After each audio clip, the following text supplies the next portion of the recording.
Welcome to Larry the Alchemist, where we discuss all things heavy metal and hard rock. As you can see, I'm coming from a different environment here, a different setup. I do not have my regular microphone. I'm not in my regular location. That is because I just got back from a trip I went to Seattle and Portland with my wife, and we met up with some friends there. And when I came back, I got sick, and now I am in isolation. So I am holed up in my daughter's old room. Don't have my microphone, my regular equipment. The lighting in here is absolutely dreadful. Wasn't feeling very good for a little while, but I'm sort of back on my feet and thought, let's make a video. So this video, I'm going to be talking about my trip to Seattle.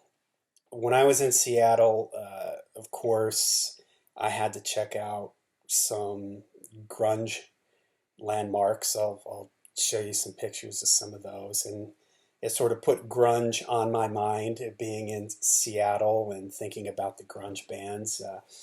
I bought this book while I was there that I'm reading through, and it just got me thinking about grunge in general. And so I thought I'd talk about that, talk about my trip, and give some thoughts and maybe rank what I consider the big four of grunge, which would be Pearl Jam, Soundgarden, Nirvana, and Alice in Chains. All right, so the trip to Seattle. I've never been to Seattle before. I loved it. I thought it was a beautiful city. The weather, it was cold, but it was still really nice. You know, coming from Florida where it's always warm, it was kind of nice to wear a heavier jacket and stuff like that.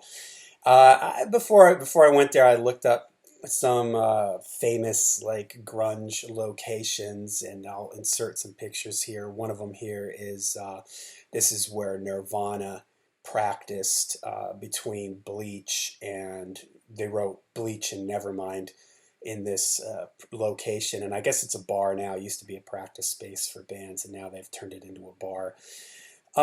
This next spot was where Soundgarden and Pearl Jam used to practice. It was actually in an alley right behind the hotel that we were staying at. I was kind of surprised. I looked up the address and I was like, hey, this is literally, right where we are. So you go down this alley, the back doors to a bunch of businesses, and there's, marked, you can see the door that used to lead to, I guess there were practice spaces down there. One site that I enjoyed, that I thought was fun, was there's a video of Pearl Jam on YouTube, and it's them playing outside in Seattle. And now I know where it is. It's at a place called Mural Park, and it is 4 days before their first album, 10, is released. And I always love this video because they're just on a concrete platform for a stage. Looks like they're in an open park. There's a fair amount of people there, but they're doing it for, I think, a local radio station. And I just thought it was so cool because it's 4 days before their new album gets released, and they play all of the 10 album. And they just have so much energy. They're so on fire. And then you can find a video of them about almost exactly a year later, where they're playing a big, huge outdoor thing in Seattle. I mean, they've gone from, maybe three or 400 people at that before the album gets released. Now they're playing in front of thousands and thousands of people, and the album, has exploded for them and everything, and they're huge. And Eddie Vedder gets up before they start playing. He goes, "Hey, we did it!" And the crowd just goes crazy, and then they go into even flow, and just the energy is just absolutely electric. Early Pearl Jam, they've sort of become this almost like roots rock, almost Americana type of band now. But when they first started out, man, they had so much more energy, and Eddie Vedder used to jump around and go crazy on stage. So if I remember, I'll try to link those videos in the description down below. But anyways, I always loved that video of them the 4 days before the first album came out, and I didn't know what the name of the location was.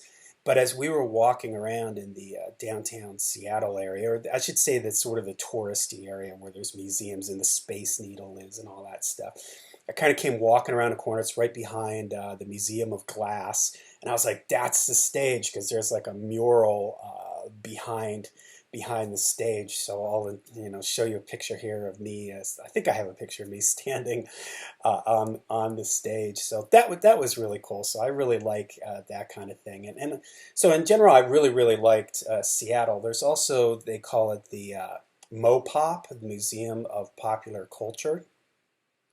That was really cool because they have a bunch of different sections. Speaking of Pearl Jam, they have a huge Pearl Jam section where, man, they have sort of broken up into different eras. Things from, I don't know, album covers, all kinds of things. They had lyric sheets.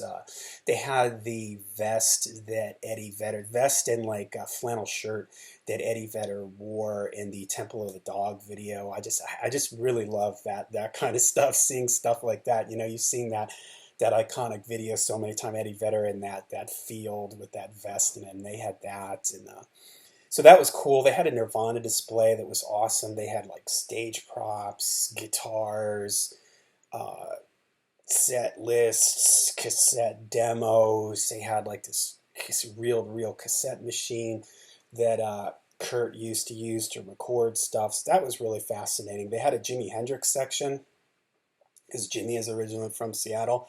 Unfortunately, that wasn't that big. Maybe because there's just not as much stuff left of Jimi Hendrix, but it was still cool because they had like the hat, pop, this common purple hat that he wore. He wore it on the cover of the Smash Hits album. He's wearing it in the Jimi Hendrix movie when he's playing the 12-string guitar and he's singing "Hear My Train a Comin'." They had what's a little piece of what's left of his guitar from the Monterey Pop Festival, which was like one of his first appearances in the U.S. where he set his guitar on fire. Plus, they just had a lot of other displays of like famous guitars and stuff like that. So that was really cool, and it was kind of fun. Like even as I was walking around Seattle, I mentioned to my wife, I was like, man, there's seen so many people in Doc Marten boots and just that kind of look. The flannel shirts, the leather jackets, the leather vests, the flannel shirts. I didn't see anybody totally 100% like the way they used to wear shorts with I don't know what the leotard pants underneath or something. Those guys used to wear back then with like colored socks, and I didn't see anything quite that far. But it was cool, and you got to see some of the bigger places like the Paramount Theater, the Moore Theater, the Showbox. These were like sort of a little bit bigger rooms that as the bands became more popular, they got to play there. So it was a real enjoyable experience. And as I'm reading this book, this is a great book because it really goes back and it tells you just the whole history of like the music scene in Seattle, and you really see like the punk roots of where a lot of this came from. And I'm pretty early in the book now. Like Mother Love Bone is just formed. Soundgarden is just getting started. But it's fun to read about the history, and I think it's pretty cool that it may be, well, I guess that's not entirely true. Like the new metal movement kind of had its own fashion and everything.